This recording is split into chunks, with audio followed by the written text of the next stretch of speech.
नमस्कार। एसी गुरु के YouTube channel में आपका स्वागत है। और आज एक बार फिर बहुत ही बेहतरीन, जानदार और शानदार वीडियो में लेकर आया हूं। और आज की वीडियो में एक और स्प्लिट एसी की मैं वायरिंग लेकर आया हूं। तो आइए अपनी वायरिंग को फटाफट मैं स्टार्ट कर रहा हूं। और इस वायरिंग को आप अच्छे से समझना होगा, तो मेरी वीडियो पे आप अंत तक बने रहिएगा और मेरी पूरी वायरिंग को अच्छे से समझिएगा। तो आइए वायरिंग को स्टार्ट कर रहे हैं दोस्तों। जैसा कि दोस्तों कल भी एक वायरिंग बताया था हमने, उस वायरिंग में हमने कैपेसिटर के द्वारा अपने कंप्रेसर को चलाया था। लेकिन इस वायरिंग में कैपेसिटर के स्थान पे वोल्टेज रिले का प्रयोग किया जाएगा। कंप्रेसरों में वोल्टेज रिले के प्रयोग से कंप्रेसरों की लाइफ बढ़ जाती है दोस्तों। इसलिए अधिक से अधिक हम प्रयास करते हैं कि वोल्टेज रिले के साथ वायरिंग बताई जाए, ताकि हर बच्चे को वोल्टेज रिले की वायरिंग पता हो, ताकि इसको लगाने से हमारे कंप्रेसर की लाइफ बढ़ जाती है। हमारा पीसीबी का न्यूट्रल पॉइंट है, यहाँ पे फेस है, ये COMP कंप्रेसर जो हमारे कंप्रेसर को लाइट आउट करता है।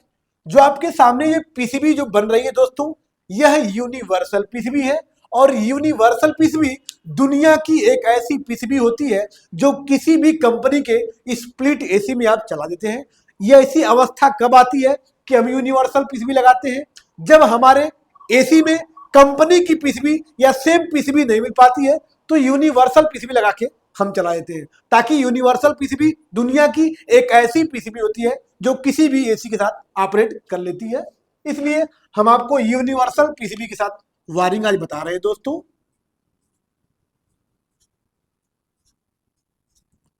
यहां पे नीचे हाई, मीडियम, लो और स्विंग मोटर का पॉइंट बना होता है। यहां पे छोटा सा इंडिकेटर लगा होगा, जिसपे आप रिमोट दिखाकर अपने पीसीबी को ऑपरेट कराते हैं। ये डिस्प्ले है आपकी एसी का, कौन कौन सा फंक्शन चल रहा है, कौन कौन सा पार्ट चल रहा है, कौन कौन सा सिस्टम चल रहा है, ये डिस्प्ले प्रदर्शित करता है, दिखाता है। यहां पे नीचे एक ब्लोअर फैन मोटर होगा, जो कमरे में ठंडी हवा फेंकता है। स्प्लिट एसी का मोटर छोटा होता है, परंतु उसका फैन लंबा होता है, बड़ा होता है, क्योंकि स्प्लिट एसी का इवापोरेटर ही लंबा होता है। इसलिए उसका ब्लोअर फैन भी लंबा होता है, ताकि एक साथ अधिक मात्रा में कूलिंग प्राप्त हो सके। यहां हाई, मीडियम, लो और कॉमन का तार है। इसमें 4 या 6 MFD का रनिंग कैपेसिटर लगाते हैं दोस्तों।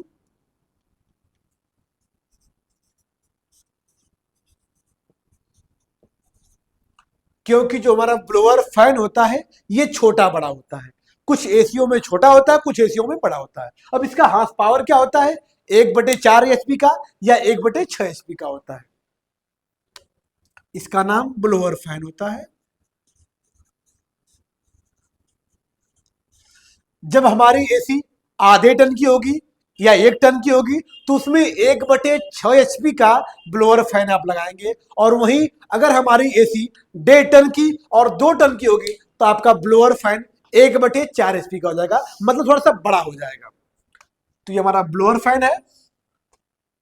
ब्लोअर फैन के पास एक छोटा सा मोटर लगा होता है, जिसका नाम होता है स्विंग मोटर, जो कमरे में हवा को फैलाता है।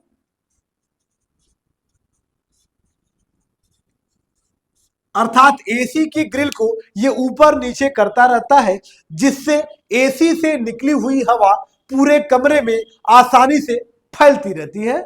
इसका आरपीएम 3 से 5 चक्कर प्रति मिनट होता है। अर्थात मेरे कहने का मतलब यह है कि जो हमारा स्विंग मोटर होता है, हमारी ग्रिल को 3 से 5 बार 1 मिनट में ऊपर नीचे करता रहता है, जिससे एसी से निकली हुई हवा पूरे कमरे में फैलती रहती है। तो ये रहा हमारा इंडोर का पार्ट। अब यहां पे एक पार्टीशन मार देंगे हम। ताकि नीचे हमारा आउटडोर का हिस्सा हो जाएगा और ऊपर इंडोर का हिस्सा हो जाएगा। अब यहां पे आते हैं, ये क्या है, हमारा कंप्रेसर है दोस्तों। स्प्लिट एसी में लगने वाले कंप्रेसर का नाम रोटरी कंप्रेसर होता है, जिसमें 3 खूंटियां होती है, कॉमन की, रनिंग की, स्टार्टिंग की, जिसमें सप्लाई देकर अपने कंप्रेसर को हम चलाते हैं। और आज की वायरिंग में हम क्या लगाएंगे दोस्तों, वोल्टेज रिले का प्रयोग करेंगे। किसका प्रयोग करेंगे, वोल्टेज रिले का प्रयोग करेंगे। क्योंकि आपको पता है कि वोल्टेज रिले के प्रयोग से हमारे कंप्रेसर की लाइफ बढ़ जाती है, क्योंकि वोल्टेज रिले के साथ हम स्टार्टिंग कैपेसिटर का प्रयोग करते हैं। और स्टार्टिंग कैपेसिटर दुनिया का एक ऐसा कैपेसिटर होता है जो किसी भी मोटर को स्टार्टिंग के समय भरपूर लाइट देता है। और जब किसी भी मोटर को भरपूर लाइट मिलेगी तो मोटर अच्छे से कार्य करेगा, स्वस्थ होकर कार्य करेगा, जिससे हमारे कंप्रेसर की लाइफ बरकरार बनी रहेगी। तो ये रहा हमारा वोल्टेज रिले दोस्तों। वोल्टेज रिले का कार्य यह होता है कि यह रनिंग कैपेसिटर और स्टार्टिंग कैपेसिटर दोनों के साथ मिलकर झटका मारकर हमारे कंप्रेसर को स्टार्ट करने का कार्य करता है। अब यहां पे हम आ जाते हैं जंक्शन के पास। ये हमारा क्या है, जंक्शन है दोस्तों।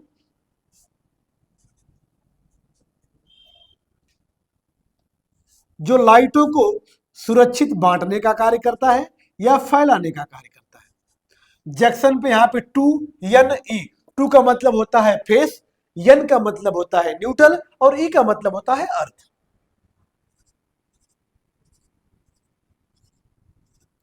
इसका नाम प्रदर्शित कर दे रहा हूं ताकि आपको पार्टों को पहचानने में किसी प्रकार की समस्या न हो सके।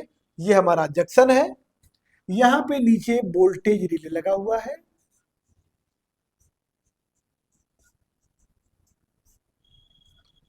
और इसमें कंडेंसर फैन का प्रयोग किया जाएगा।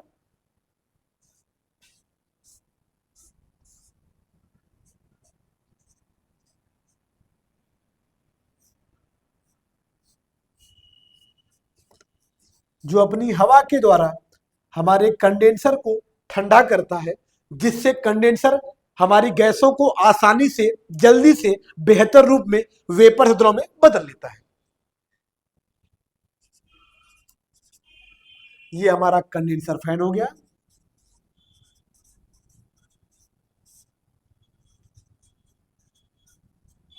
अब आइए एक बार फिर इन पार्टों से आपको परिचय करा देता हूं ताकि इनके कार्य क्या है वो अच्छे से आप जान सके, फिर इसकी वायरिंग को आपको समझाएंगे। दोस्तों ये हमारा पीसीबी है, universal PCB printed circuit board, जो हमारी पूरी स्प्लिट एसी के सिस्टम को ऑपरेट करने का कार्य करता है। एक बार फिर से, ये नाम क्या है, पीसीबी है। ये क्या करता है, ये हमारी पूरी स्प्लिट एसी के सिस्टम को ऑपरेट करने का कार्य करता है, चलाने का कार्य करता है। अब यहां पे आप देख पा रहे होंगे, ये हमारा ब्लोअर फैन मोटर है जो एवापोरेटर की ठंडक को खींचकर ग्रिल के माध्यम से कमरे में ठंडी हवा फेंकता है, जिससे कमरा ठंडा हो जाता है। ये हमारा स्विंग मोटर है जो कमरे में हवा को फैलाने का कार्य करता है। मतलब एसी की ग्रिल को ये ऊपर नीचे करता रहता है, जिससे एसी से निकली हुई हवा पूरे कमरे में फैलती रहती है। अब आते हैं आउटडोर के पास। आउटडोर में क्या लगा हुआ है, जंक्शन लगा हुआ है। ये जंक्शन क्या करता है, लाइटों को सुरक्षित व सुव्यवस्थित बांटने का कार्य करता है, फैलाने का कार्य करता है। यहां पे आप देख पा रहे होंगे, ये हमारा कंडेंसर फैन है जो अपनी हवा के द्वारा हमारे कंडेंसर को ठंडा करता है, जिससे कंडेंसर और कंडेंसर की गैसें दोनों ठंडा हो जाती हैं और हमारी गैसें आसानी से वेपर से द्रव में बदल जाती है। यहां पे आप देख पा रहे होंगे, ये हमारा वोल्टेज रिले है दोस्तों। ये क्या करता है, रनिंग कैपेसिटर, स्टार्टिंग कैपेसिटर दोनों के साथ मिलकर झटका मारकर कंप्रेसर को स्टार्ट करता है।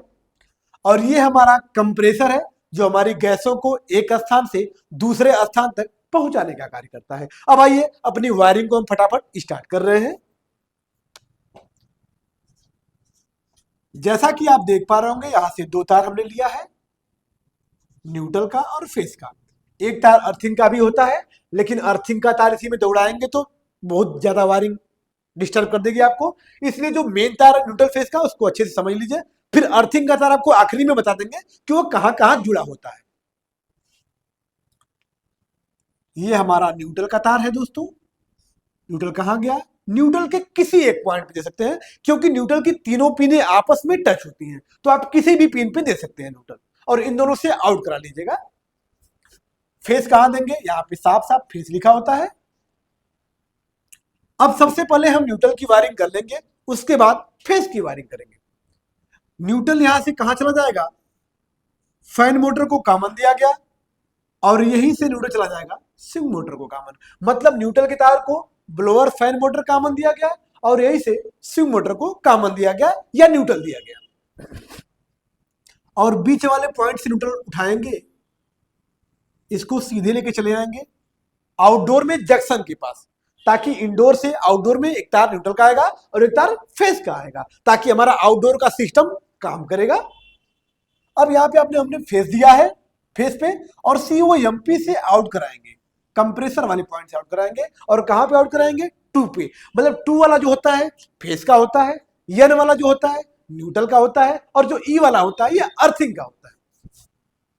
अब यहां पे हाई से हाई जोड़ लेंगे, मीडियम से मीडियम जोड़ लेंगे, और लो वाले पॉइंट से लो को जोड़ लीजिएगा, साफ साफ लिखा होता है।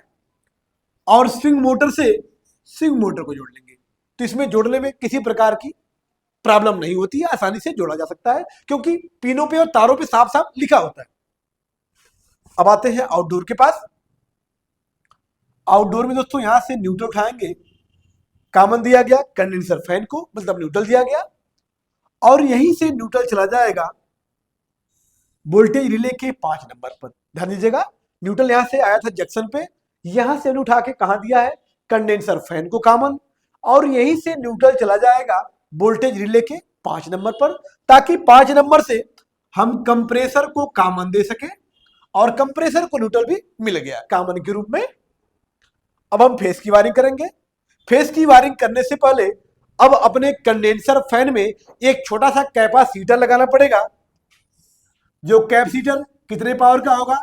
4 से 6 MFD का होगा।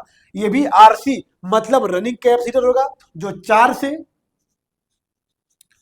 6 MFD का होगा, क्योंकि इसका भी पंखा छोटा बड़ा होता रहता है AC के हिसाब से। अब यहां से हमने फेस निकाला 2 वाले पॉइंट से, 2 वाले पॉइंट से फेस निकालेंगे। फेस कहां देंगे?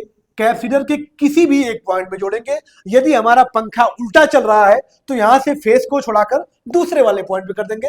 100% मेरा दावा है कि आपका पंखा सीधा चलना शुरू हो जाएगा।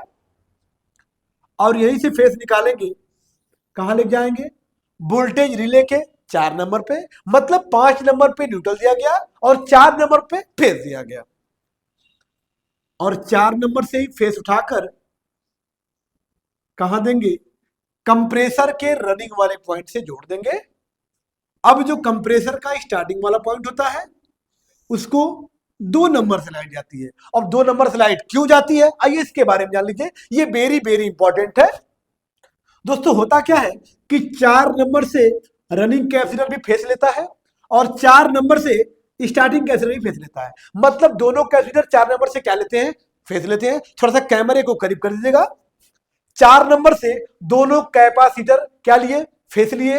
अब स्टार्टिंग कैपेसिटर अपना झटका कहां मारेगा? 1 नंबर पे मारेगा, और रनिंग कैपेसिटर अपना झटका कहां मारेगा? 2 नंबर मारेगा। मतलब ये स्टार्टिंग 1 पे मारा झटका, रनिंग 2 पे झटका मारा। अब स्टार्टिंग की अवस्था में दोनों पत्तियां आपस में सट जाएंगी, मतलब दोनों पत्तियां आपस में मिल जाएंगी, दोनों का पावर मिल जाएगा, और दोनों पावर मिलके स्टार्टिंग बाइंडिंग पर झटका मार देगा, जिससे हमारा मोटर स्टार्ट हो जाता है। और जैसे हमारा मोटर स्टार्ट होता है वो दोनों पत्तियां अलग अलग हो जाती हैं। तो ये रहा मेरा एक और बेहतरीन स्प्लिट AC की वायरिंग दोस्तों। तो यदि मेरी वीडियो आपको अच्छी लगी हो तो मेरे चैनल को लाइक, सब्सक्राइब और बेल आइकन दबाना न भूलिएगा, ताकि ऐसी बेहतरीन जानकारियां यदि अपलोड हो तो सबसे पहले आप तक पहुंच सके। फिर मिलते हैं नेक्स्ट वीडियो के साथ, तब तक के लिए धन्यवाद।